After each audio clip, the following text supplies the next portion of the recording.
Hello guys, ആദ്യം തന്നെ നമുക്കൊരു ഫ്രെയിം ചെയ്യാം. അതിനായിട്ട് ഈ മെഷർമെൻറ്റിൽ ഒരു പേപ്പർ എടുക്കുക. 1 സെൻറ്റിമീറ്റർ വെച്ച് ടോട്ടൽ 4 സെൻറ്റിമീറ്റർ മാർക്ക് ചെയ്ത് കൊടുക്കുക. 4 സൈഡ് മാർക്ക് ചെയ്തിട്ട് ഇതുപോലെ വരച്ചെടുക്കുക. സ്ക്വയർ ഷേപ്പിൽ ഇതുപോലെ 4 സൈഡും കട്ട് ചെയ്ത് മാറ്റണം. എന്നിട്ട് സെക്കൻഡ് ലൈനിൻ്റെ അവിടെ നിന്ന് 1 സെൻറ്റിമീറ്റർ ഇതുപോലെ വരച്ച് കൊടുക്കുക. 2 എൻഡ്സിലും ഇതുപോലെ വരച്ച് കൊടുക്കുക. ഇതുപോലെ തന്നെ ഇവിടെ വരച്ച് കൊടുക്കുക, ഇവിടെ വരച്ച് കൊടുക്കുക, ഇവിടെയും വരച്ച് കൊടുക്കുക. അത് കട്ട് ചെയ്ത് മാറ്റിയിട്ട് ലൈൻസിലും ഇതുപോലെ മടക്കി കൊടുക്കുക. എന്നിട്ട് ഇത് മാറ്റി വയ്ക്കുക. എന്നിട്ട് വേറൊരു ചാർട്ട് പേപ്പർ എടുക്കുക, ഇതുപോലെ 2ആയിട്ട് മടക്കി കൊടുക്കുക. ഈ ഷേപ്പിൽ വെട്ടിയെടുക്കുക.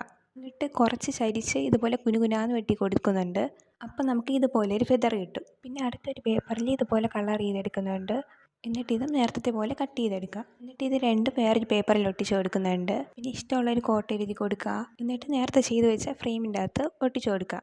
അപ്പോൾ ഇത് വാൾ ഡെക്കറായിട്ട് മാത്രമല്ല ഡെസ്ക് ഡെക്കറായിട്ടും യൂസ് ചെയ്യാൻ പറ്റിയ ഒരു അടിപൊളി ഫ്രെയിമാണ്. അപ്പോൾ വീഡിയോ ഇഷ്ടമെങ്കിൽ സബ്സ്ക്രൈബ് ചെയ്യാനും ലൈക്ക് ചെയ്യാനും ഒന്നും മറക്കണ്ട. അപ്പോൾ ഇത്രയേ ഉള്ളൂ. ബൈ.